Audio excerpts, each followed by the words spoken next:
What's up, guys, and welcome back to Paint Bravely, the podcast where you can find a little bit of encouragement, discover new ways to make your hobby more fun, and most importantly, only really occasionally, learn to paint bravely.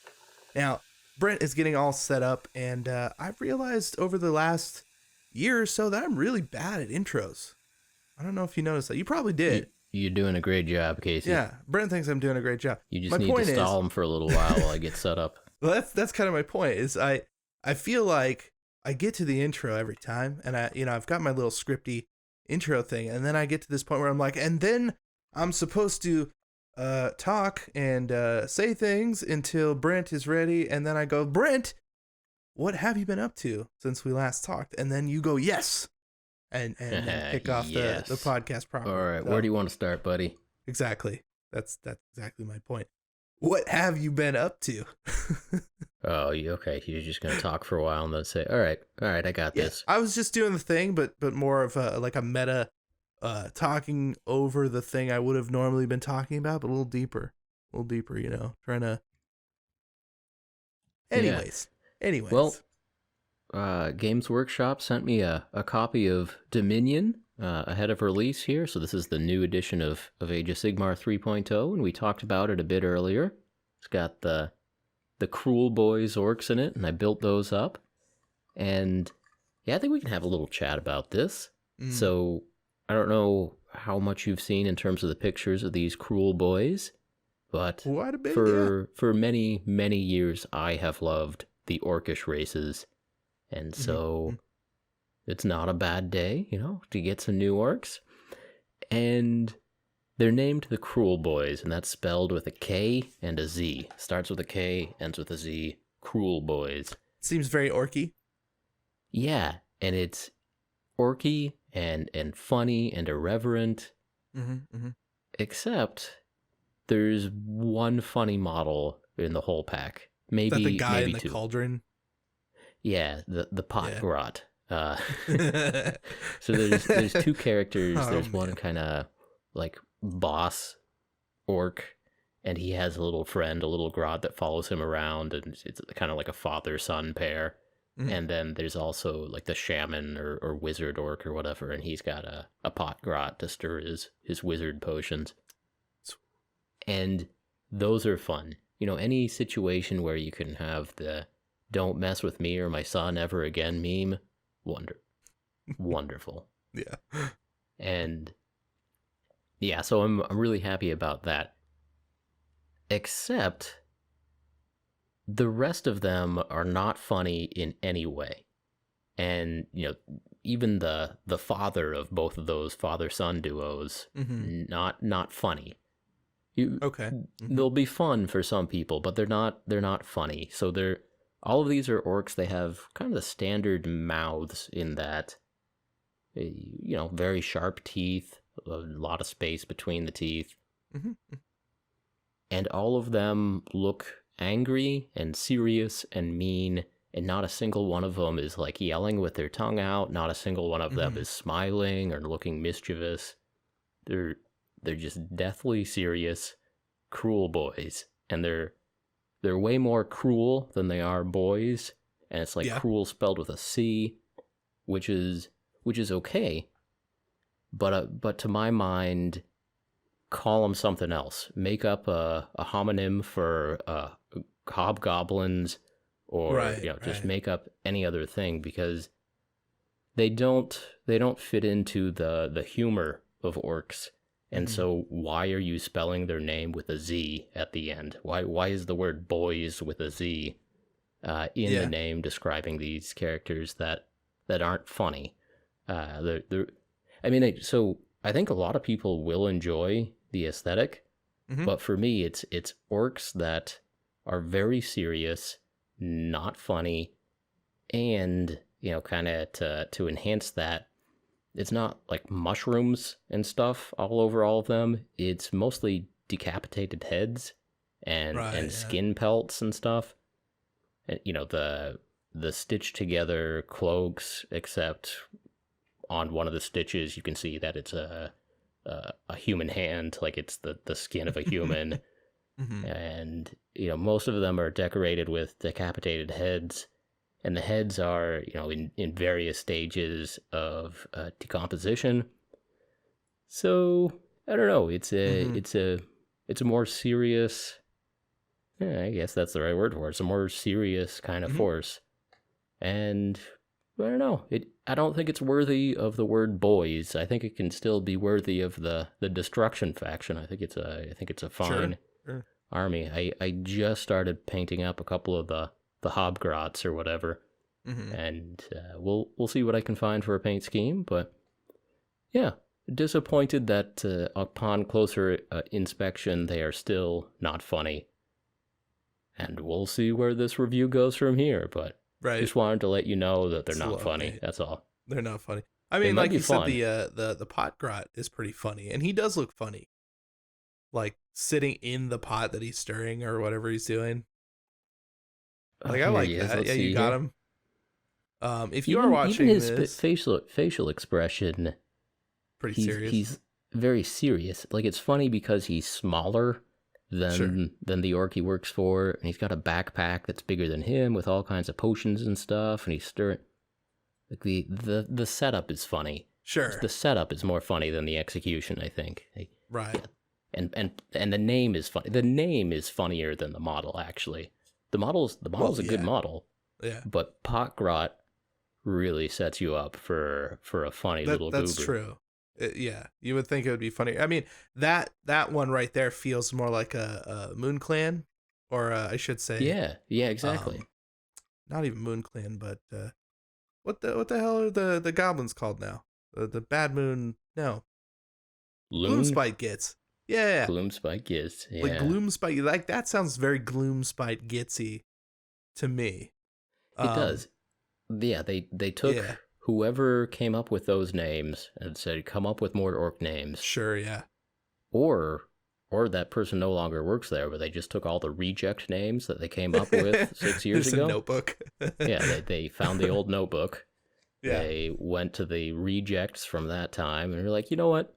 Potgrot was pretty funny. Like it was ahead of its time, but that's a pretty good idea. We can do a potgrot. Yeah. Don't got a better idea. Yeah. Hobgrot, wonderful. Let's go. Yeah. Personally, I haven't gotten my hands on a Dominion box yet. I was not a part of the group of people that got sent the boxes, but from what I've seen, I really like the Cruel Boys, and yeah, it sounds, it's like the name. You're right. I think it doesn't entirely match the aesthetic. But I don't know. There's something very, very, like, they're just super Tolkien-esque. And I like that shift a little bit more in that, like, fantasy setting. Like, for 40K, I don't know. Everything's just so ridiculous already because it's just ridiculous. That it feels a little bit more like when you pull out the boys, like you have just a ridiculous bunch of orcs. And the Gloomspite Gits kind of have that already going on. So I can kind of see why they're making that shift. Like Iron Jaws are a thing. They're pretty cartoony, but it's like you almost wish they were a little more serious because they're very limited. And maybe it's because the sculpts are limited, but there's not a lot of options there. So adding something like the Cruel Boys and having some other units, I feel like is a good mix. But I don't know. We'll see once they're on the table painted together, or if they even can go together. I mean, I know it's a whole other army at this point. But mixing orcs and goblins is a very classic thing to do. So I'm kind of curious to see when they're all just sitting together how that looks as an entire army or a unit, I guess. I feel like they might go better with some of the other destruction forces because, my problem is that they do not share the same, design philosophy as other orcs. Like you put the Gloomspite Gits and the Iron Jaws together, and you can kind of see that. Like they're both silly, essentially. They're both silly. But these are Mordor orcs, which is its own little own little thing that we can talk about, but Games Workshop already has the ability to make Mordor orcs.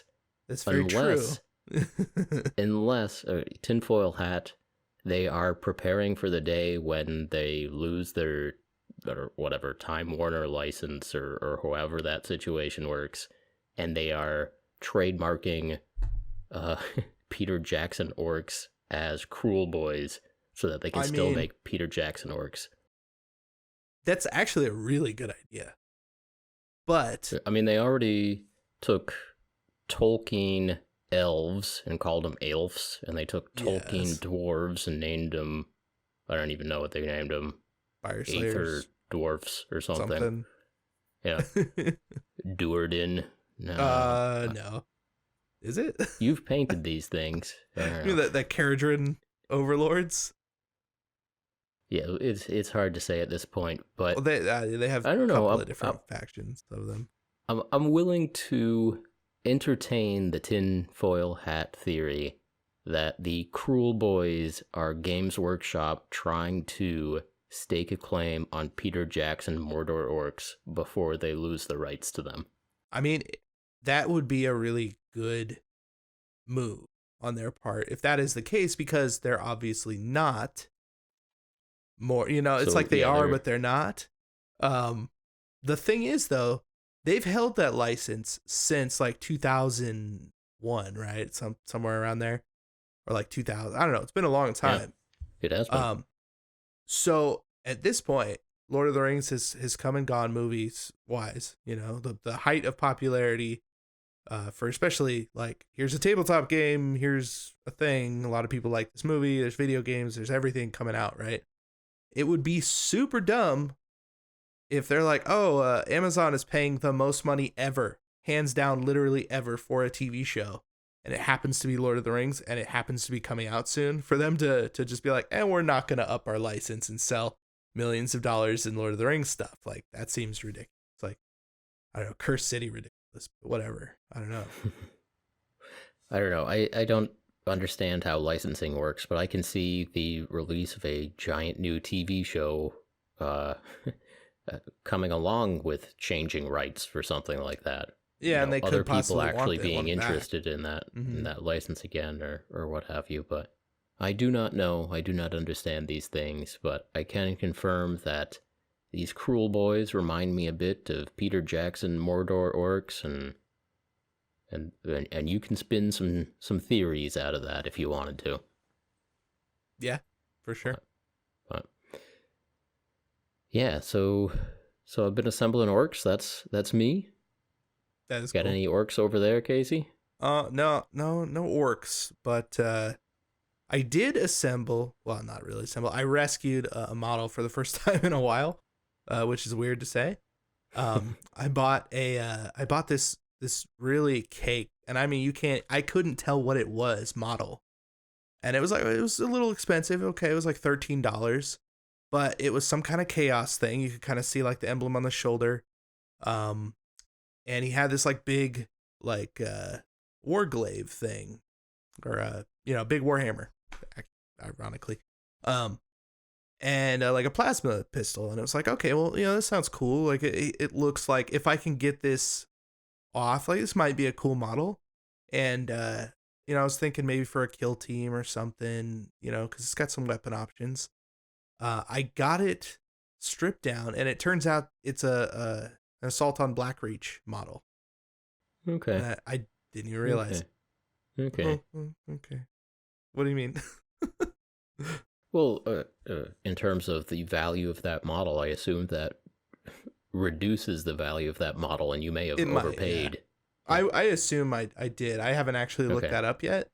But yeah, I mean, you get down there and it's a resin Lysander of the I don't know, right? It's like you hope it's gold. There were better options. There were better possibilities. But it's true. Hey, I think that's fun.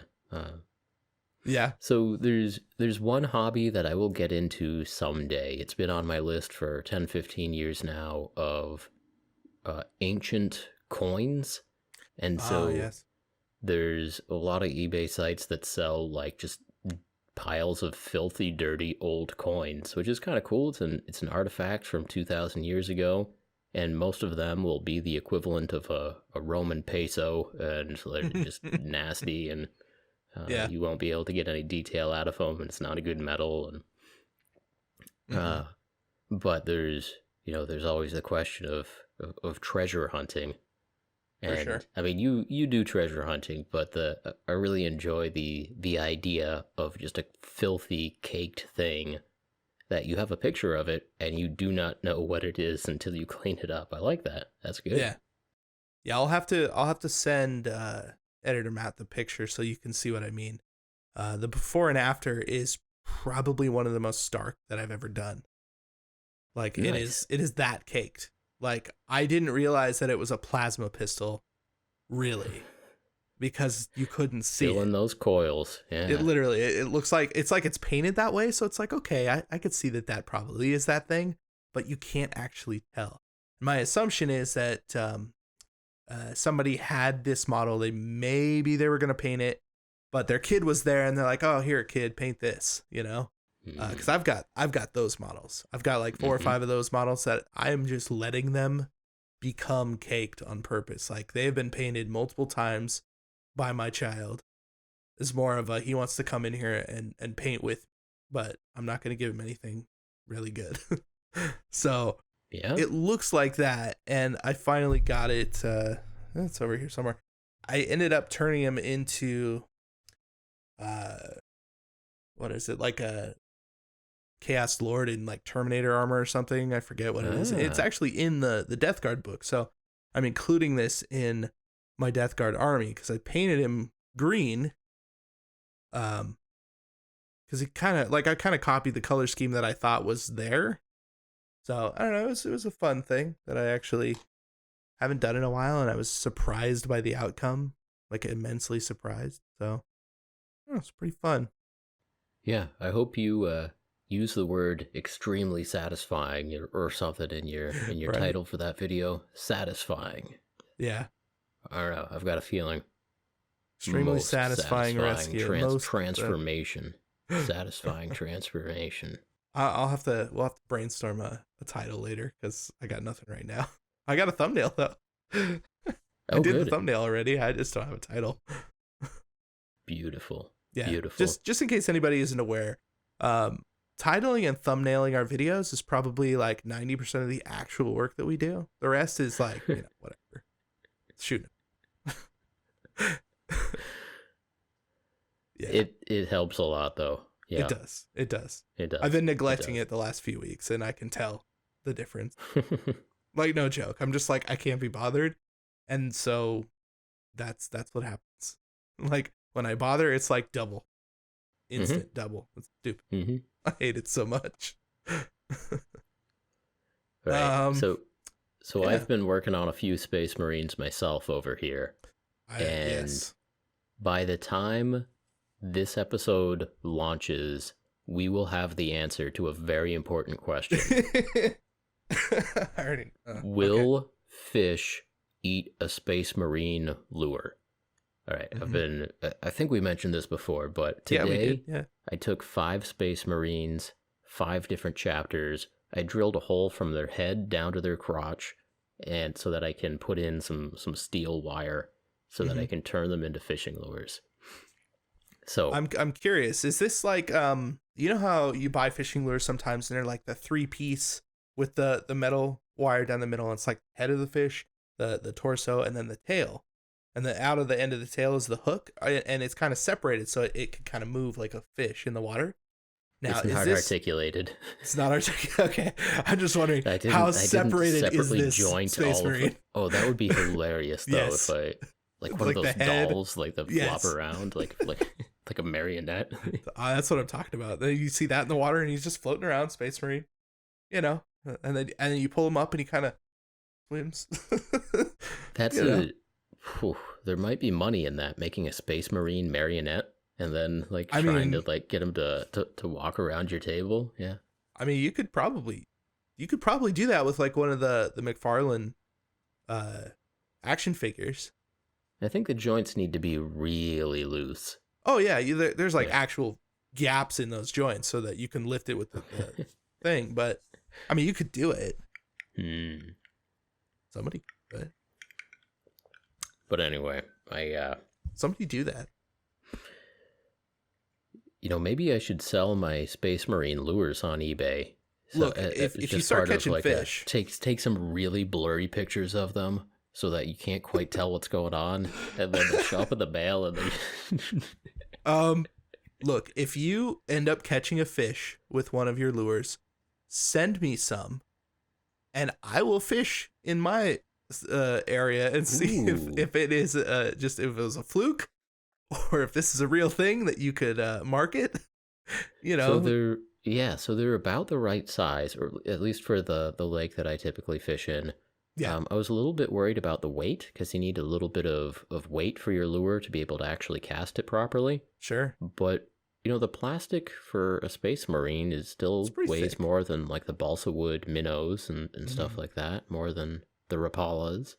I think they weigh a little bit less than my MEP spinners that I'm partial to, but but once I put the steel wire core in there, I drilled a relatively wide hole so that I could put a thicker steel core down the center.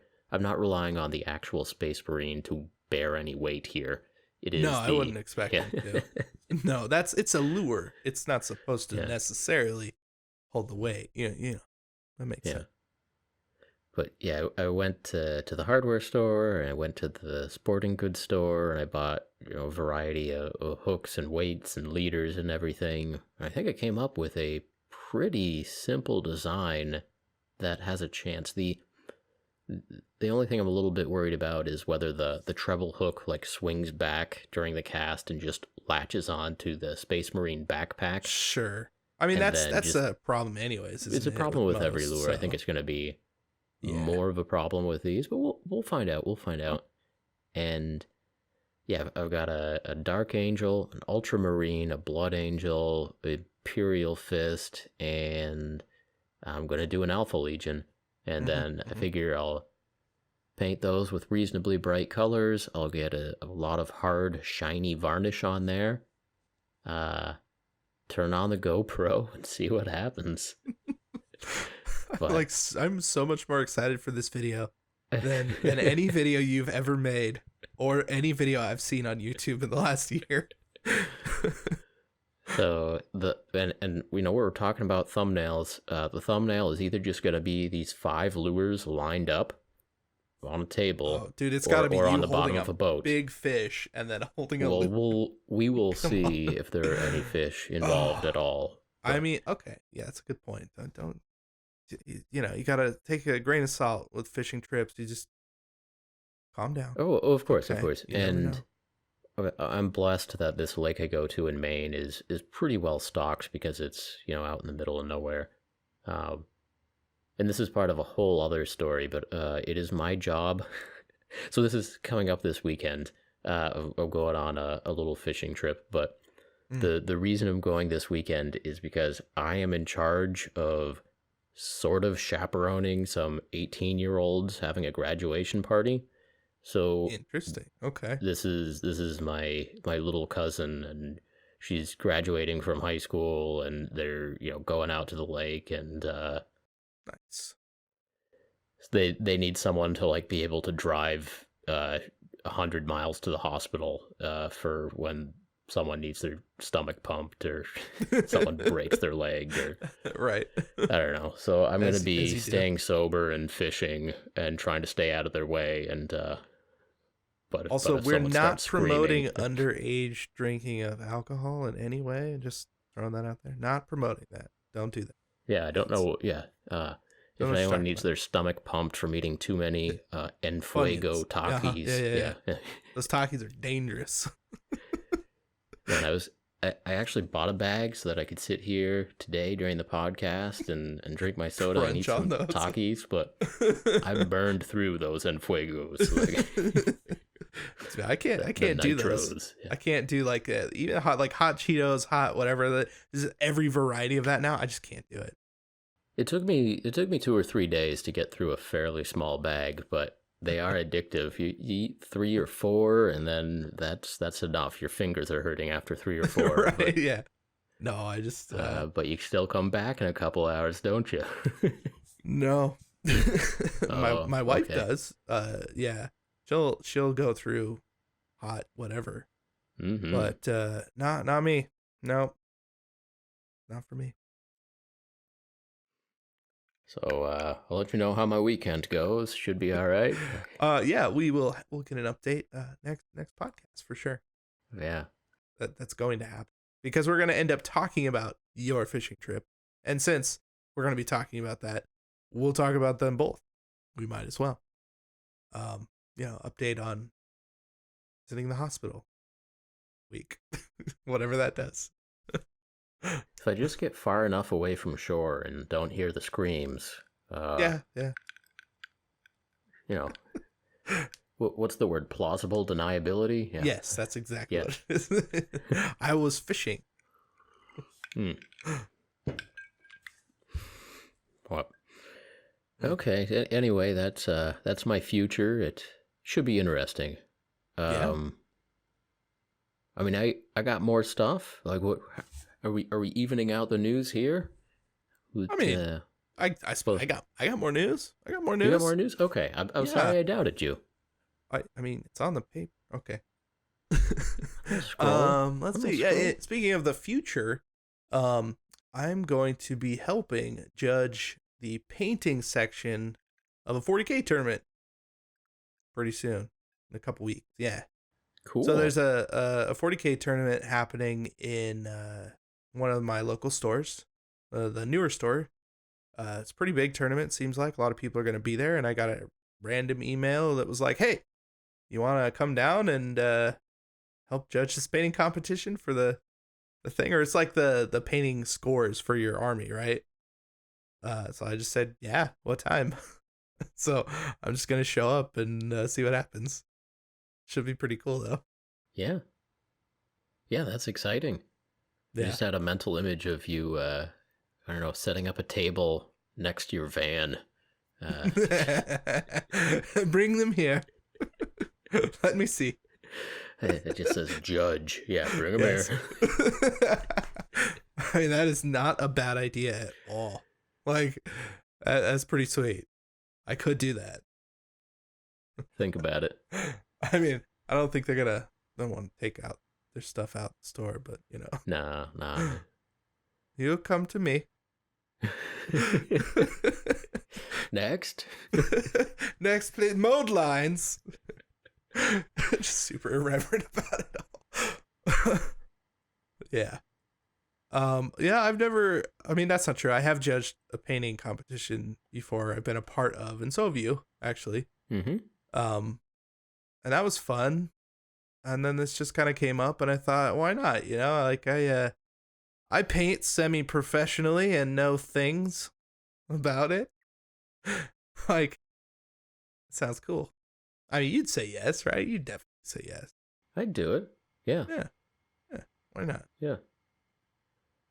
I haven't actually judged a tournament before. I'd feel a little more nervous about that because I know that people do actually care about their scores, and at least some people are trying to win or to rack up points for... Oh, for sure. I don't know if these carry over and get recorded in the... Like a whatever DCI the score overall for league. Warhammer. Yeah. I have no idea. I know that they've talked about that. Like the people who are putting it on have done like regional, larger tournaments that, you qualify for. The Warhammer Fest, 3 different tournaments they're having in the US later this year are, I think, qualifiers for something at like the cafe, and that's where they're finishing it, that new cafe, something like that. So yeah, I know they're doing some of that stuff. I don't know if there's an actual system. That would be cool. Might actually be more compelling to like try and play. Like, if there's an actual, I'm not trying to to put pressure on you here, but get your judging done right. Stick to the rubric. Exactly. Don't let anyone wheedle you. Yeah. I mean, hey, look, I've judged a middle school science fair before, so I know how to okay. know how to rubric some Talking some to a judging. pro here. Yeah. Okay. All right, you got this. I hope so. Yeah. Yeah, I got a couple more things, but I quick one though. I got some Sisters of Battle in the mail not that long ago. Super excited about it. I went out, bought the book, Codex. And then what is it now?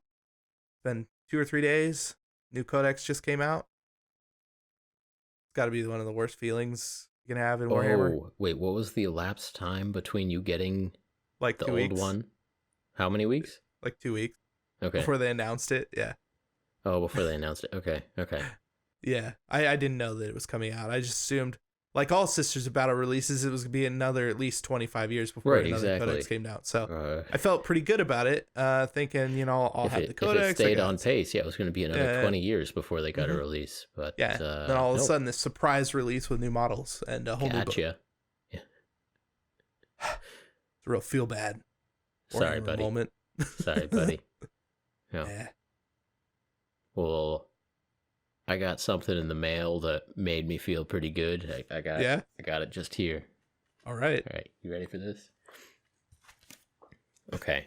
So this is Game Master. This is from Army Painter. This is their make your own terrain kind of set. And make your own terrain. Make your own terrain. How do you do that? And so we did a little bit of an unboxing on this podcast for their set, but it's foam and hot wire cutters and some paints and stuff, and it's kind of like Black Magic Craft in a box, starter set sort of thing. And I still haven't used the starter set, but the interest is slowly building. I'm to the point now where I'm gonna check this out some point. Okay. So Army Painter sent me the expansion to that kit. Oh man, an expansion. Is that like deepening the idea of building? Is that adding on top of like a whole other layer of fantasy and coolness? Build anything you can imagine. Expand your adventures endlessly. And I don't know if you are watching on YouTube, you can see the box that I'm holding. It's the size of like a nice game box, and the cover art is incredible. It's got 5 heroes, D&D style. There's dwarf and elf, and there's a tank, and there's a warrior. Oh yeah, look, a wizard, kind of a demon wizard, and really good art, excellent packaging. Now let me show you the side of this expansion pack. Expand your adventures endlessly. Yeah. Oh, so it's clear plastic to where you can see the inside of the box. So So the side is clear plastic. You can see the inside of the box. It's not a box at all. It's 7 pieces of styrofoam, which makes perfect sense. You need styrofoam to make foam terrain, but I don't know. It just makes me so happy that the beautiful packaging, and inside is like a cooler broken into parts. That has to be. And to be fair, we spend our money on like paint, which is the simplest stuff ever, and like we spend our money on plenty of simple things, but there's something about this that really tickles me.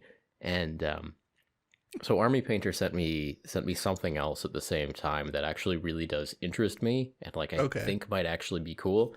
But anyway, the quality of the packaging for this Game Master. Have you looked up the price yet? I have not. I don't want to know. No. Game Master foam expansion, USD. What do you think? $57. 7 pieces. It's 12 by 16 are the size of the pieces of foam, and I think pretty they're good size a little pieces. less than half an inch thick. Interesting. Okay. So it is like a 3x3 of insulation foam that most people use is about $250 at Home Depot. Go easy, man. Be cool. Be cool. Be cool. The packaging is really good. They had to pay a designer. Got to keep those artists fed. You know, I get it. To Get be it. fair, We're there. if you did buy the starter set and made some terrain and you were really happy with it and you wanted to keep going, you're going to need to buy more foam, and it would be good if the foam matched. Like, I understand why this product exists. Yeah. It just, I definitely get the thinking behind it. Yeah. Yeah. It tickles me. I love it. I mean, I don't know. There are some things in this world that, they're that kind of borderline where it can be funny, or it just makes you want to burn everything down and hate Army Painter even more. I don't. It's so hard because then you're going to talk about another product and I want it. Yeah. Yeah. So this one's really interesting. All right. I got something else here. All right. So they sent me a few cans of spray paint, but this spray paint is water-based. So I'm assuming it's, the paint binder, paint pigment, and then aerosol propellant. But then the solvent is not an organic solvent like acetone or xylenes or whatever. The solvent is water. So it's essentially pressurized acrylic paint in a can, which fascinates me. And I have not used this yet, but the idea is it's appropriate for styrofoam because those organic solvents from a normal can of spray paint, if you get pooling liquids on styrofoam, it's going to start to melt the styrofoam or partially dissolve the styrofoam and make it look melty. But yeah, I have not used this stuff yet. It fascinates me. I've never heard of it before. Actually, I heard of it like a week previously at my hobby shop. But still, yeah. But yeah, I went into my hobby store, and Jeff there was like, "Hey, have you seen this stuff?" He's like, pulls out a can. I'm like, oh, what's this? And then Army Painter sent it to me in the mail, and I am very curious. But just the one thing I've noticed about it right now is that the ball moves before you shake it. Like with a normal can of spray paint, you normally have to give it a good 10 seconds of shaking before you start to hear that ball. But this one, the ball, that's just free moving. It's different. Free. I don't know. I'll keep you updated on this one. But this is a thing that exists. Start that floating around in your brains. There is such a thing as acrylic spray paint, or water-based spray paint. Yeah, that won't melt styrofoam on contact. Fascinating. That's pretty cool. Yeah. And it does say on these cans, not appropriate for miniatures, so I don't know if that means it goes on kind of thick or what. My assumption is it goes on thick and probably actually pretty wet. Like it might actually take a while to dry because whatever they're doing to keep it liquid, it's got to be like a lot of liquid in there, Yeah, well, I mean, just water takes longer to evaporate than most of those organic solvents do. Oh, yeah. So, yeah, makes sense. For sure. Yeah. And that makes sense to not put it on. It's not designed or developed for that. But this brings up that scene from Dumb and Dumber where, he's like, you go and do something so stupid and then you totally redeem yourself. Like, that's what it feels like. Yeah. When you're holding that stupid foam package up and then you're like, but look at this. And it's like, what are you guys doing? I mean, Yep. So, of course, at this point, a couple companies mail me things, and Army Painter is one of the ones where I don't recognize the boxes when they come. It's some address in Indiana, I think, and so it's always a little bit like Christmas. Like, who sent me something? Like, what is this? What's going on? Who knows where I live? And then it's like, yeah, who else knows where I live? And open it up, and then there's this beautiful artwork, and I'm like, oh, what is this? And then I was like, oh, it's just a stack of foam. Okay, that's pretty funny. All right, you got me.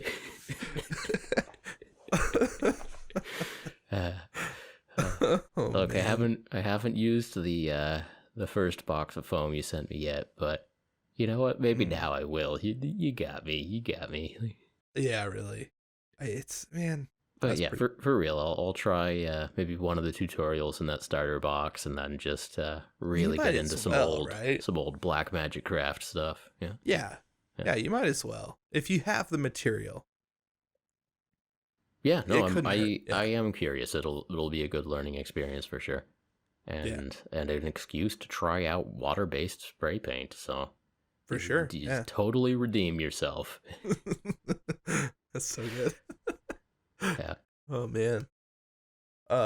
Speaking of companies that sent me things or sent you things, a company sent me something. So I did that video a few weeks ago talking about getting Terminators. I was looking for Terminators. So I went to all the hobby shops in my area, like even had some people make some phone calls, talked to a bunch of different hobby shops. Nobody had Blightlord Terminators. Hold on, Casey. I'm going to stop you there for a second. We'll get back to your Terminators. Oh, okay, what happened? I just came up with an idea for the title for this episode. Oh. This is the one you should skip. If you're going to skip one, just skip this one. Come back in 2 weeks. I mean, maybe that's tired Brent talking. I don't know. I thought I'm doing just fine. All right, hold on. I'm going to give you a chance to totally redeem both of us with this Terminator story. Why? What happened? I'm so confused. Just tired Brent talking. I don't know. Tired Brent needs to pound I'm more. I'm not liking the direction this podcast is going. Sometimes I have doubt deep in my heart about the quality of our podcasts, but then we find a way to totally redeem it. And I mean, feel like that's happening right now. Okay, you're gonna redeem it with your Terminators. Do it. I mean, okay. Like, we can talk about fishing lures for the next hour, and that's totally fine with me. Like, we can figure out the intricacies of building Space Marine lures and whether or not that is a viable actual option. Like, I need if to you draw hollowed out the you Space Marine a helmet, mental can you diagram of what a Space Marine lure looks like. So, okay. You gotta have your swivel. Important to have a swivel with fishing lures because you don't want to get your line all tangled up. So there's a barrel swivel that's going to be connected to the steel wire. Steel wire runs down the length of the Space Marine from crotch up to head. At the head, the steel wire connects to a ring, kind of like a tiny version of the ring on your keychain or whatever. And then the ring connects to a treble hook. So the treble hook is a little bit above the Space Marine's head. And then that steel wire strength running through the hearts of the Space Marine. The heart. Down to the fishing line. I don't know, every chapter has the most heart fish.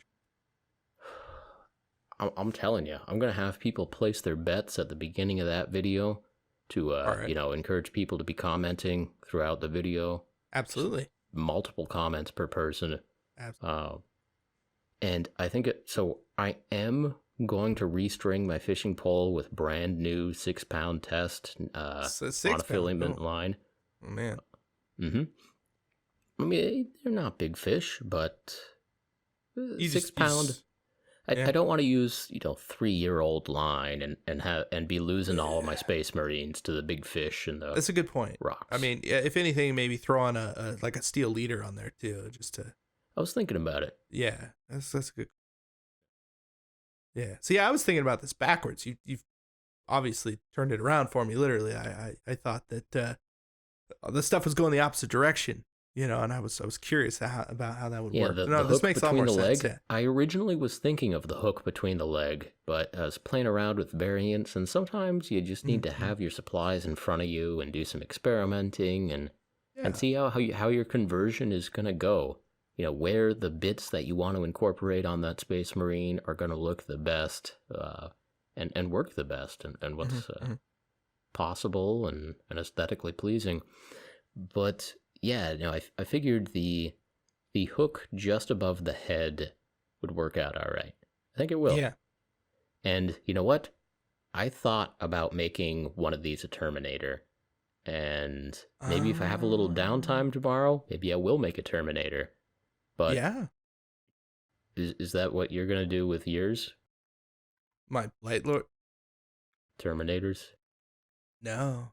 I mean, trying to bring it back to your Terminators. We went on a little side journey to get back to those lures because I realized I had not explained properly how to make one of these stupid conversions. But I mean, my assumption is your video will have an in-depth tutorial on how to make your lures. I think just Because a few I pictures. want to try this. I want I want to try this because like there's a lot of good fishing areas in my area, and I could always use a new lure and a reason to combine hobbies. I mean, come on, that's so good, so good. I mean, if there's anything you can do with that Army Painter foam to make your fishing trip even better, like that's just taking another step. Maybe I need to paint one of these Space Marines real quick before I head out to the lake. And all I have time for is to squirt it with alien purple Army Painter pressurized foam spray. Yeah. You never know. It might be like runny on there. It might create a pattern.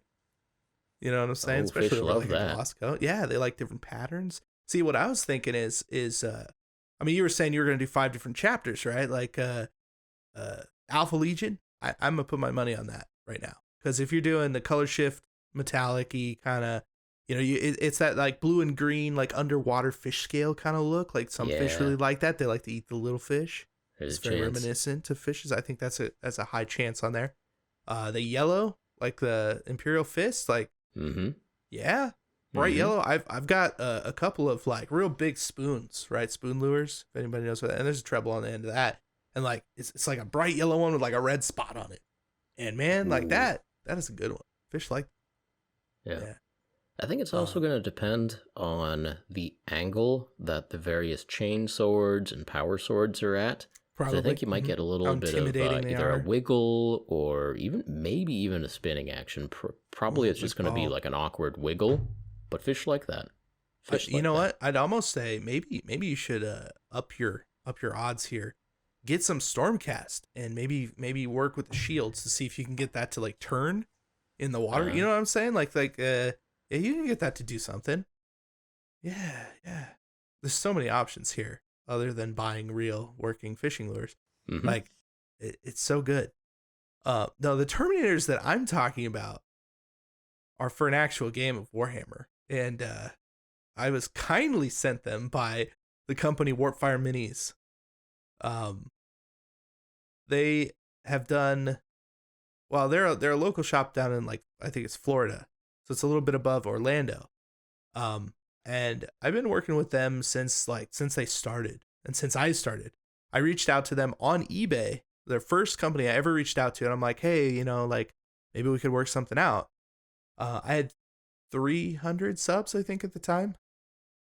And they actually ended up taking a chance and doing their warp crates, and I did their first video, and like yeah, it's been awesome like since then. And they saw that video where I was looking for Terminators, and they're like, here, like let's send you a couple of Terminators and some other stuff that they've got going on. And you know, I told them like, of course I'd give them a shout out because they're cool dudes, and thought that was really nice because it filled out my Death Guard army, and it's given me an extra like week's worth of stuff to work on for my series that I've been doing. So really appreciate it. They seem like fine folks. Yeah, I've worked with them a little bit too, and they seem like very fine folks. So yeah, they got the whole roulette rules for Goobertown Roulette and their mystery boxes. I think it's really awesome. Yeah, like they've been a cool company. So yeah, I got some Terminators. Yeah. I also got a new sonic cleaner because I bought a different sonic cleaner, and the thing sounded like it was about to explode when you turned it on. And I immediately returned that. So yeah, I bought like a big one too. It was like I think it was 3 liters or 6. It was 6 liters. It was a big tank. I think it was like 6 liters. That's awesome. Yeah, but I turned it on and I started smelling like electrical burning, and it was like super loud, and it didn't strip the models at all. And I let it run like in that condition just to be sure, you know. Yeah, and it didn't burn off the grease, you know. Yeah. Sometimes with brand new equipment like that, you gotta work out the kink on its own. Yeah. Yeah, find its groove.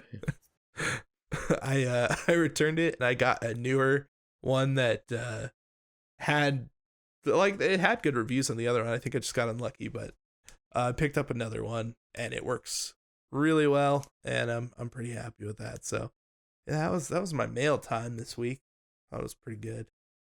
Nice. Yeah. Yeah, so in this Dominion box, they do have, all these new Stormcast, and I actually really like the look of a lot of them, but there's a squad of like 3 kind of chunky ones that I don't really like. And Really? yeah, I was thinking about making fishing lures out of them, but then I thought I say you should. The internet would be pretty mad if I went fishing with models they can't get yet. No. You know what? That's 100% the reason why you do it. Is that a bridge too far? Me? I don't know. No.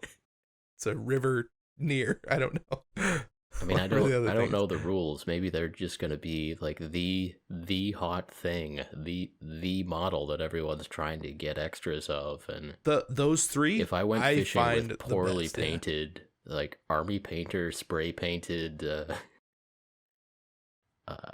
Altimores or whatever there's no excuse for painting them poorly. Like, there's Stormcast models. They should be bright gold. That's a really good point. I don't have a gold mini in my fishing collection. You need to do that unless you're gonna get and specifically go out and get the the Blood Angels that are gold. In the video, I refer to it as a Custodes. And I do not acknowledge what it actually is.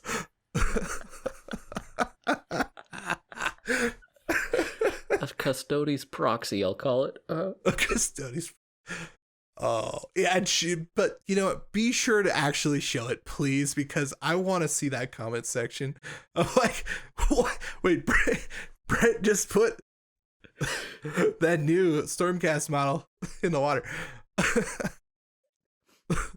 If it catches the fish, though, then what are you gonna do? Be like, nope, this Custodes proxy was no good. Making sure that I can get proper audio in the boat.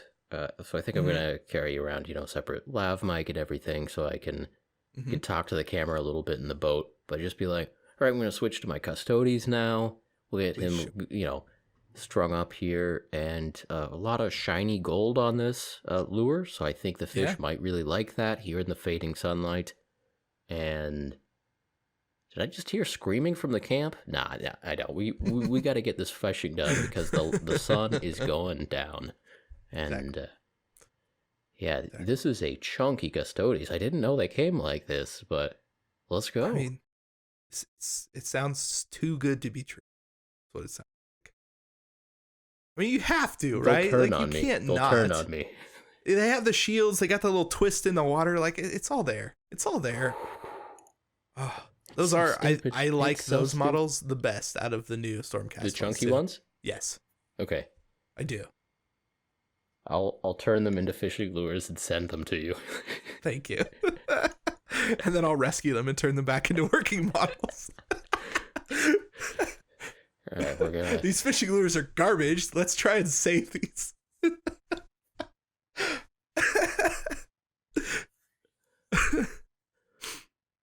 Yep, that's happening. We've got ideas. Stick with us.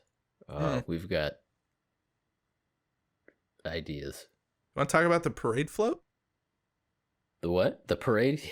Okay. Seems appropriate. It does. It really does. Yeah. So I did another streaming session on Twitch a few days ago.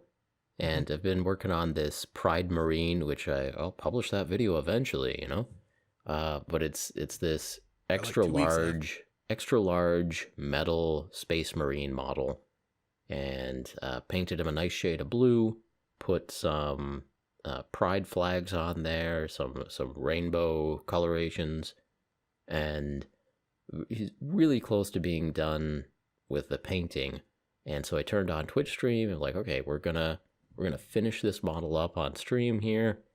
And it's a big, heavy metal model, and all the Inquisitor models for that old Inquisitor game were on 40 millimeter bases, which is like the standard size for a plastic Sequitor now. Yeah. It's like a 54 millimeter model that is pewter, so it's heavy, on essentially a 25 millimeter base, like within that scale. Really stupid. Yeah, it is also a dynamic pose, so it's all held on by like a pewter pin, the way they used to do, coming out of 1 foot. Yeah. Everything else is in fiddly the 1 air, foot and connection like point. the center of mass is not in a great place. But anyway, so I took this model once it was done painted. Once it was painted, I took it off of its tiny little base, and I used an old Rhino as its base. Mm-hmm. So Pride Marine, Pride Parade. This old Rhino is going to be like the float in a parade. And sound idea. Yeah, and so I can either, somehow paint the Rhino to be a float, or I can just glue flowers to it. And so sound idea. Yeah, right? So I have a ton of dried flowers from Michael's, the craft store. Mm-hmm. I actually don't have that much of a variety, but I have a couple of different species. I don't fully understand them. But yeah, I got out my Loctite spray adhesive, contact adhesive. It's another aerosol can of glue, essentially. I just sprayed that Rhino down and chucked some flowers at it.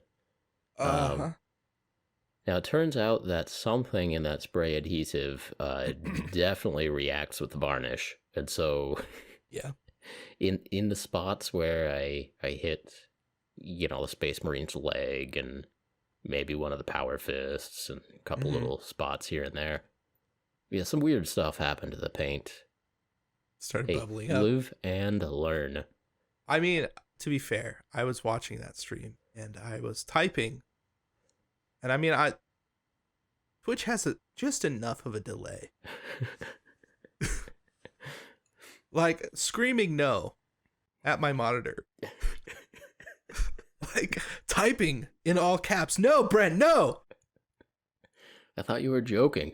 No, I wasn't joking.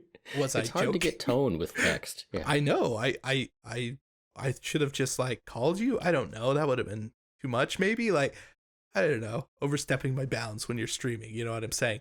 I mean, okay, next time, if you're gonna do something like that, I will call you, but only if it's an emergency. Like, yeah, that I've used spray adhesive before, like a few times, just to, like, testing it out, right? And like every time it has been the worst. Because it just, yeah, it'll do something to paint. It splatters weird, yeah. There's no control over doing anything, and you think it's gonna work a certain way, and it totally doesn't. Like, it just doesn't work how you think it's gonna work. So yeah, I was definitely screaming at my monitor. I really liked how tacky it was, though, and it stayed tacky for a good amount of time. It was actually pretty easy to stick flowers down to. So I was thinking that might be my hot tip of the day, was how good that spray adhesive was. I mean, as an adhesive, it is hard to aim. It is hard to aim. True. Well, okay, so traditionally, spray adhesive is for sticking large surfaces together, right? Sure. And what you're supposed to do is spray one and spray the other. Let them become tacky, let them air dry. Then you stick them together, and they complete a bond, and they stick, like, very, very well, right? So that's how you use spray. I was spraying a small Rhino with a model I cared about stuck on top of it.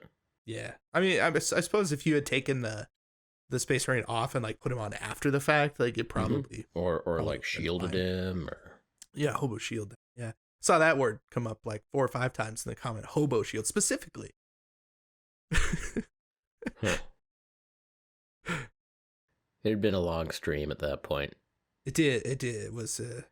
Yeah, I only came in the last hour. I think I was pretty much able to disguise the worst of the damage with just a little bit of matte varnish later on. Oh, I'm sure. Yeah. But anyway, so I've got my Pride Marine mounted on top of a Rhino. The Rhino is covered in flowers. I've got just a little bit more to do on that. Hopefully get a video out. And I will say that we had this discussion earlier about Instagram being a really positive place. I posted a picture of a Space Marine with some rainbow decorations on it, And Yeah. there was some serious homophobia in the comments, Really? which On it actually, Instagram? I mean, I expect there to be bad people on the internet, but it Okay, surprised yeah. me. That's really I think strange, that's actually. a reminder of why we do need to like celebrate Pride. I mean, if people are going to be that mean, that seems crazy. Okay. I mean, go look later, but it's like, wow, there, I mentioned before that on one of my paint jobs, one time on Instagram, in the like 200 posts I have Yeah. on Instagram, one time I got a person to Someone say, was like, meh. no thanks, meh, Yeah, no like, thanks. not even that bad. And for this one, I got like 10 people deciding to be trolls in the comments. Really? Yeah. That's crazy. It is. So, man, I don't know. When I post the video on YouTube, I mean, it is for a fundraiser, so I think I'm going to mention in the video, like, if you see a-holes in the comments, just downvote them, report them if it's like really bad, and donate to the fundraiser instead of responding. Like, anytime you're tempted to respond to these guys, just downvote and donate.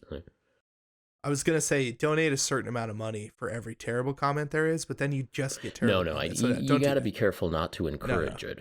Right. I mean, I was thinking about that after the fact, more like, but like, oh, I saw 20 terrible comments. I shadow banned every single one of them and then donated an extra $20. You know what I mean? Yeah. Like $1 for, and then you read the names. It's the same thing with, doing an episode where you read off terrible comments. You don't want to encourage it. You want to offer absolutely no reason to encourage it. Right. Although some of my favorite episodes of other people's channels, sure. Like, no, I so totally understand that. Yeah. But no, I don't know. That was eye opening. Like, I'll admit that in my own mind, I was like, gay marriage became more and more acceptable over the past, especially 10 years. Like, we're good now, right? Like, things are moving in the right direction. No. I mean, no. That's having pretty high hopes, and certainly depends on where you live. I mean, it's been legal for 15 years, right? Yeah, people can disappoint you. People can disappoint you. Oh, and they will. They will continually. Yeah. Like, people are terrible. What are you gonna do? But well, I don't know. I've got my script lined up, and I'm purposely starting with a shot of me reading Rogue Trader book, because Rainbow Warriors are straight out of Warcraft 40K, Warhammer 40,000 Rogue Trader. I want a Warcraft 40K so bad right now. That is such a good idea. Something to think about. Is that just Warhammer then? 40K? Pretty close. So it is unclear if anyone knows the answer to this. Well, may find out before this gets posted anyway. But the Rainbow Warriors from Rogue Trader, it is unclear what the origins of that chapter in terms of the designers of the game coming up with that chapter. It is unclear what their intentions were. But today I was reading on Wikipedia about the Rainbow Warrior Greenpeace ship, which was apparently bombed by the nation of France in 1985. So it was like a Greenpeace ship that I guess like rode around and I don't know, tried to annoy whalers or did whatever Greenpeace ships do. Like people in general, I don't know.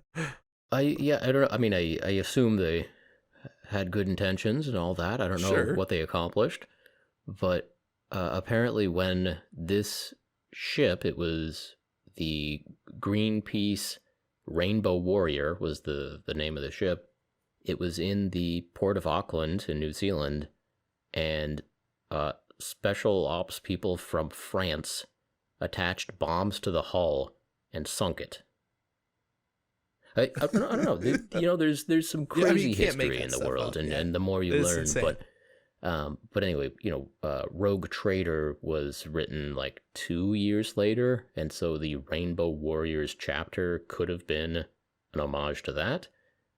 I mean, yeah, that sort of makes sense. Like, geographically, it would have been maybe on their minds a little bit, And I mean, I think there were various like hearings and trials going on for a couple of years after I imagine the French intelligence service bombed. Like, what are you doing? We thought it was dangerous. Yeah, I and I don't know. need to look up if there are any good books on this topic. But anyway, so it is not clear if and also the rainbow pride flag definitely pre-existed Rogue Trader as well by 10 years or something. Yeah, probably, yeah. So I don't know. I don't know what they were thinking over there at Games Workshop, right, in Rogue Trader, but Rainbow Warriors is one of the Space Marine legions of unknown founding. And yeah, so gonna start the video with that to see if we can, it's a good call, at least deflect some of the dumbest comments. Like, I'm sure they'll find a different way to be hateful, but at least make them find something else than Space Marines shouldn't have a rainbow on them. I don't know. I mean, look. I mean, you can't reason with these people. Yeah, logic doesn't work. And that's the problem anyways, is that you can't reason with people like that. Like, you can certainly do your best to signpost like them being stupid. Yeah, and that's what it is too, because there's part of making a video like that is me deciding like what obvious you're being an idiot and you're being an a-hole, like just signposts or again, I think I'll have to mention, like, this is a charity for the Trevor Project, which is a hotline for suicide prevention. Be an a-hole somewhere else today, please. Please? I mean, if you straight up said that. Yeah. It's worth a shot. It's certainly worth a shot. Well, because anybody that ends up saying something, like, immediately everyone else is going to jump on that, if they don't already, without you saying it, Yeah. Yeah. Suppose you never know. I don't know. A reminder that the world needs a little bit of work, but just, I know moderating the comment section is just going to be a little more intensive on that day, so yeah, try to get a good night's sleep before I launch that video. Right. Oh, man. But overall, I actually really like the way that Marine turned out, and it got a lot of likes on Instagram, in addition to 10 times more negative comments than I've ever gotten on all my other posts combined. Yeah, that's so insane. Yeah, the actual like how you did the Ultramarine, because it's a base Ultramarine, right? Like, essentially, looks really cool. Like, especially in that like larger scale, it was awesome. Yeah, I really like the way that turned out. Nice. And on that model, I also did, for like the pride flags, I did the bi and pan and trans flags using masking tape, which would be very hard on a smaller scale mini. Yeah. But I thought there was transfers somehow that you printed out or something. No, so it's, I mean, they're flags that they're each 3 color flags, but essentially little rectangles of masking tape and then using my airbrush to one by one put on little rectangles of color, and it actually turned out with reasonably crisp and straight lines, and it looked like it. Yeah, from the stream, I'm pretty sure I saw it. I've seen it on Instagram already. Like, I don't know. I'm just I'm curious as to whether or not you kept the parade float in the final. Like, I'm anticipating, in anticipation of seeing how that all came together, what you did after. Mostly I just added more flowers, and it seems to turn out all right. But sweet. Cool. We'll let the internet judge it here soon. And they will. And they will. Mm-hmm. Speaking of judging, see, that would have been a good segue. We did. We're gonna have to. All right, let's cut here. We will re-record the podcast. That's just a good put transition. that part in, that transition into me judging, partially judging the. Hold on. Okay. Welcome to Paint Bravely, the podcast where you can find a little bit of encouragement, discover new ways to make your hobby more fun, and most importantly, learn to paint bravely. So, Casey, what have you been up to? Well, I got some Terminators. Okay. New title. Yeah. Well, I got some Terminators. Boom. Yeah. Just leave it vague. I like that. That's a good one. People like Terminators. Our most liked, and I don't know, I guess fan favorite episode, if you want to call it, was this is not a Warhammer, was it something like that? Like, this is not a normal Warhammer podcast or something. Not your average something. I forget what it's called. Something like that. It was basically saying, like, this isn't about Warhammer at all. I'm pretty sure we literally talked about fishing that entire episode, much like this one. So, if that's any kind of track record, like, we're doing fine. Casey, I've been meaning to ask, you been out on your ATVs yet this season, or? Actually, I have not. Okay, you don't have to answer that anyway, but yeah. It's not a rhetorical question. Okay. Hot tip coming at you though. If you like glue, you had a hot tip this whole time. Yes. I've just been holding it in because you did the whole spray. Keep one adhesive. In the chamber. Yeah. Well, yeah, had to. You did yours. You did the spray adhesive, and I thought I'd come in there in case of emergency. What's your hot tip? Hot tip.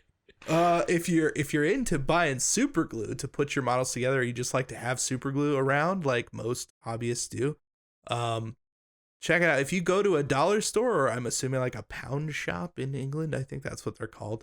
I think they call pound shops. Something like that. Yeah. Bring your quids to the pound shop. Yeah. Check, at least in the United States, dollar stores carry a lot of weird crap. It's a good place to go hobby shopping, weirdly. But buy super glue from the dollar store because they generally have, super glue for $1. I buy crazy glue, which is usually like at least $2 to $3, even more sometimes, for a pack of like a single tube of it. At like everywhere else, like even Walmart has crazy glue for like $2. And that's just ridiculous if you can go to the dollar store and buy a tube for $1. So I usually stock up, really just get like 20 bottles of it. It just sits and I have it until it runs out. It sucks when it runs out because then I gotta like go to the store, but yeah, it's way cheaper. So buy your glue at the dollar store. They usually also have like 2-part epoxy that you can get, like little tubes of it. Not like the long $7 or $8 ones, but like $1's worth of 2-part epoxy. So if you're doing like standing water on bases, or you're trying to do something like that, like you have that option in smaller quantities, and you can test it out. You don't have to like waste a bunch of 2-part epoxy. But yeah, glue at the dollar store, definitely a hot tip. And LA's totally awesome to help you clean up your glue. It's true. It's also at the dollar store. That's probably even a hotter tip. That is a hot tip because speaking. For some reason, like regular stores don't tend to sell LA's Totally Awesome. I mean, you can get your super clean there, Purple Power, but if you are looking for LA's Totally Awesome, for some reason it costs $3 a bottle, but you'll get a lot of use out of that bottle. And yeah,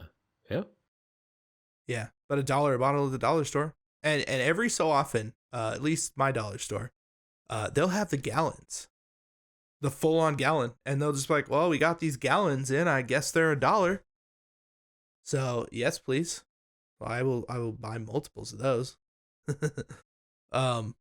Speaking of LA's Totally Awesome, I just did a segment for Midwinter Minis video, talking about stripping minis and rescuing miniatures. So you're the perfect messenger for that, Casey. I figured that makes sense. Yeah, so look out for that video coming out pretty soon. I don't know when Very he's nice. putting it out, but it should be out by the time this goes up, I assume. I assume. Who knows? That's a good. Let's see. Fishing lures. Don't think I have any more on fishing lures. It's our kind of go-to right now. And to custodies or not to custodies? 1,000%. Yes, please. Please do that. Like, you have to do that. I need to see that. You got to do, like, it's just the old Space Marines. I have to have absolutely no acknowledgement of it during the video that I don't know that it's not a custodies. If that's the deal we got to make, then that's fine. That's fine. But I got to see it. I have to see it. There has to be a bright gold. If there isn't a bright gold, it doesn't make sense. And what are you going to paint? Not Stormcast bright gold? Come on. I mean, custodies, of course. Maybe else Storm Host Silver. I don't know. Nah, bright gold. You're right. You're right. I mean, you were right the first time. No, actually, I'm becoming more and more partial to the teal Space Marine, or not space. Yep. Thank you for remembering. Oh yeah, teal. Gotta throw that out there. Trying to talk about teal Stormcast, but yeah, very good. Yeah. I like that teal Stormcast look. Yeah. We don't really have a main topic for today. Yeah, we got to come clean here. Yeah. If that wasn't obvious when we were talking about. Were you waiting for that? Were you waiting for? I mean, because the title of this episode is Terminators. We got some Terminators. Oh, we did talk about Terminator. Yeah, so we've already been through a lot of the main topic, but that's a good point. I'm trying to think if I have anything more to say about Terminators. Other than you're not using them for fishing, or you are, or you're talking about not yet. I do have the option of some Dark Angel Terminators, but I'm actually pretty happy with my current selection of Space Marines because I've got, they're not all the same. They're from different generations. The Dark Angel's got his robes, but I do have some Dark Angels Terminators with the robes. So it's an option. I don't think the Dark Angels are going to be the best chapter. I think they're pretty dark. Yeah, but you know what? Sometimes fish like that, though. Like, I have no joke, I have a dark green spoon with a hook on the end. Mm-hmm. And, like, that does pretty good sometimes. Like, sometimes that's the one that hits. Like, okay, to be fair, there's yellow spots on it, too. Kind of looks like a frog. But that's the thing, right? You got that Dark Angel's gloss might look like a frog. There's a big enough fish. Want to eat that frog. Or no. Don't count them out yet. Yeah, these fish aren't going to know that that's not a Custodes. Those fish are just going to see that gold and think, Custodes, let's go. The most expensive of lures. Yeah. This is a Custodes that nobody else can get right now. I mean, that makes it a pretty special Custodes.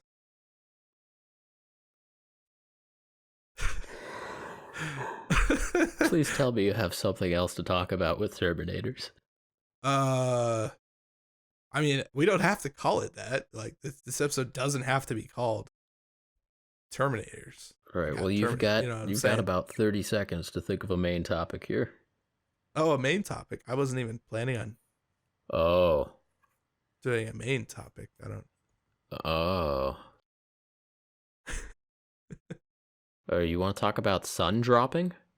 Sun dropping. Yeah, that's a pretty good. Yeah, let's get generalized topic. Get it. So you've never heard of this term before, right? This is new to you. This is all you. This term is new to me also. Actually, editor Matt texted me a few hours ago, and he's like, "Hey, have you heard of this thing called sun dropping?" It sounds like some weird drug thing. It's not. It's actually pertaining to miniature painting.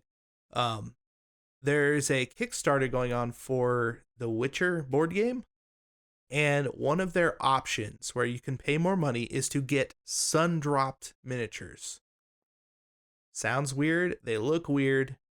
What's the deal? So him and I were talking a bit back and forth. And he was showing me some examples of some other Kickstarters that have done this in the past, where it's like a premium service that they go, hey, we'll sun-drop your miniatures. And sun-dropping technology, they called it. literally, not even kidding. And essentially what I found out is it's just a zenithal highlight with some shading. And that's it.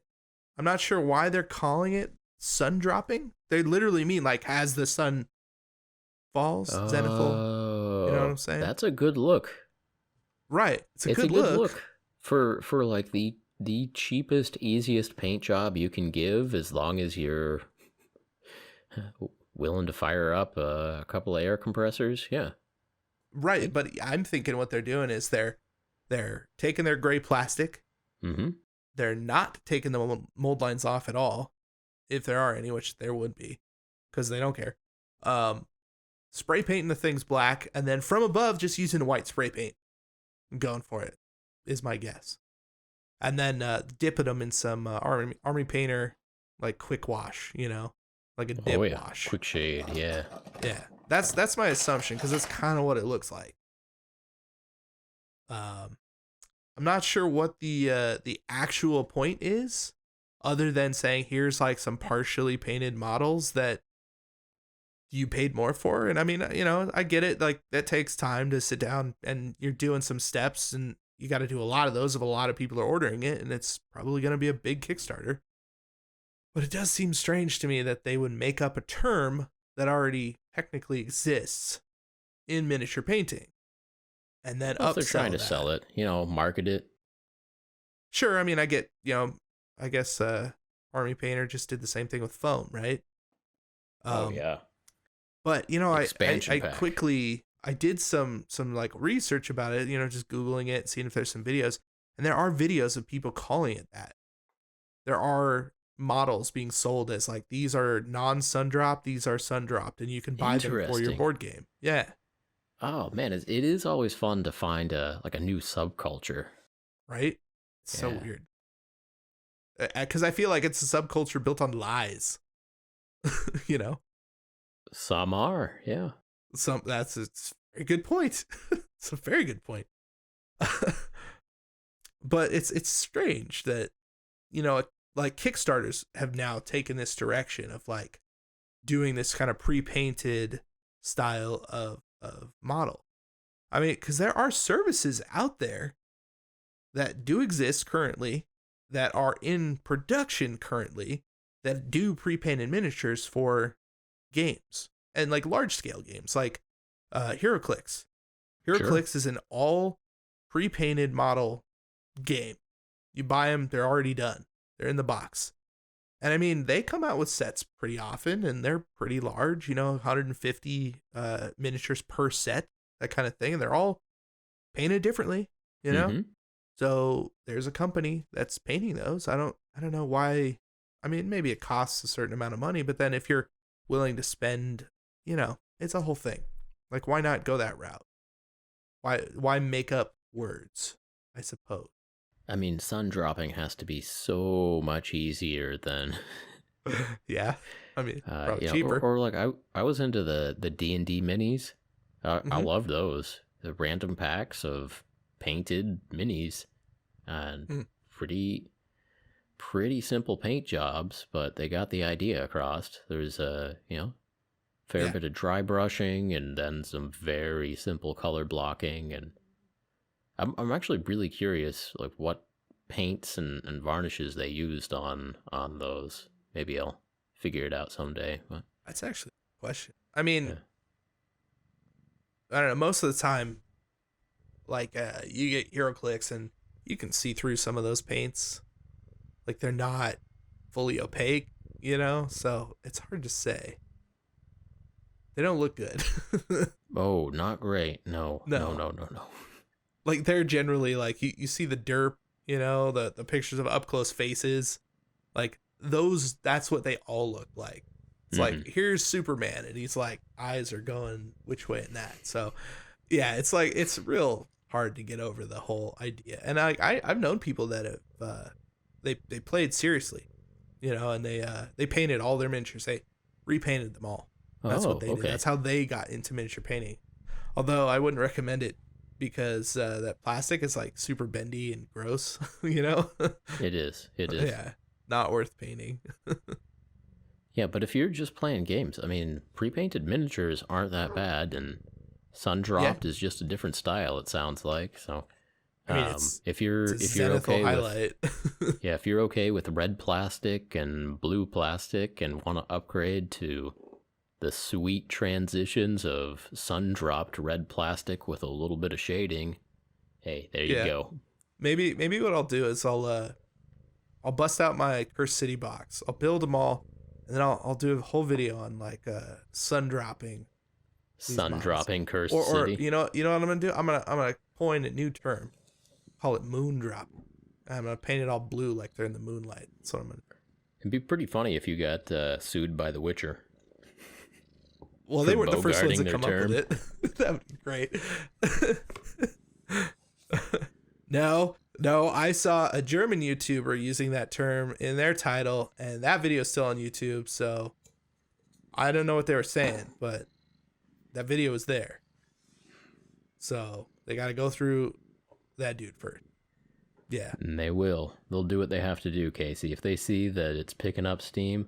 Now, when I used to be a chemistry grad student, in my year, there was one student who just didn't wear shoes, just walk around the chemistry department not wearing, like Hobbit style, like just like hippie, didn't wear shoes. But then the next year, the next crop of graduate students, there was another student who didn't wear shoes. And then they're like, okay, we're putting a stop to this. Like, this is getting out of hand. We can't have everybody. And they actually called it, walking around the chemistry department without shoes was called sun dropping. And it was no longer tolerated after the second person did sun dropping is no longer tolerated. Yeah. Where can I buy that sign? That is serious technology that you're trying to just acquire for yourself there. For real. Pass it off as yours. Oh, yeah. Man. I mean, it was called Sundrop technology. I'm not sure why. I'm not sure what the technological point of that is, but, whatever. I'd be really interested to learn, like, what percentage of customers say, like, yeah, I'll take the upgrade. All right, you upsold me. That looks awesome. Yeah. I mean, you gotta wonder, like, I was positing to editor Matt that if you own contrast paints, like if you're the kind of painter that is like, well, I want to get models done for my games, like contrast seemed like a really cool way to do it, and you've seen tutorials, and you watch your Goobertown tutorial on contrast, and it's like, oh, zenithal highlighting gives you this nice result. Then like getting your sun dropped minis in the mail might set you up for a really cool way to use contrast. I'm not sure if it would work. I have to imagine it would. I don't know how dark the shading is. It looks pretty dark in the pictures that I've seen. Well, now I'm actually really curious. I should make better friends over at Dwarven Forge. I would love to know what the percentage of painted versus unpainted Dwarven Forge terrain is. For them, I have to guess it's pretty high of like people who want painted. I bet it is, because I mean it's almost entirely just dry brushed, I think, or maybe they do a tiny bit of color blocking and then dry brush, but they do it. Like it looks good. Their system looks good. Yeah. Mm-hmm. I like the way their stuff looks. It looks durable too, which is good. I think it really, really is. Yeah. Yeah. I've seen that dude stand on those pieces, like throw them around the room. So. Oh yeah. Hey, if you have an inn at Dwarven Forge, how come you don't have like a full table desk of like Dwarven Forge ruins that you can take pictures of minis in and put a smoke machine next to it? I haven't decided what. Haven't decided what I want. I'll start pushing if I see like the set that inspires me. Maybe their next Kickstarter is like, okay, that's actually awesome. I don't know. As it is, all the dividing lines between squares bothers me a little bit, and so it'd have to be the right look, kind of. Yeah. Like almost like maybe a sandstone kind of thing, where it would make sense for large blocks to be next to each other. Sure.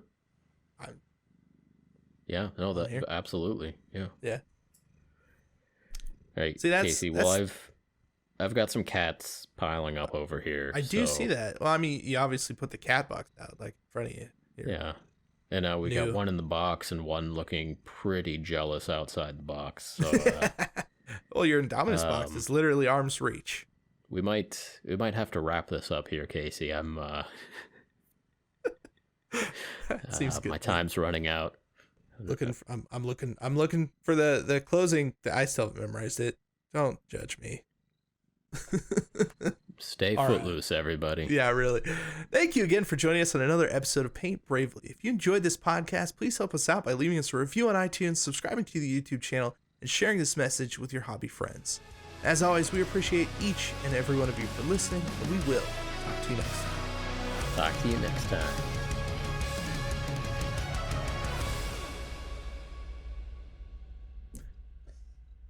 This is ridiculous. Cats, what are you doing?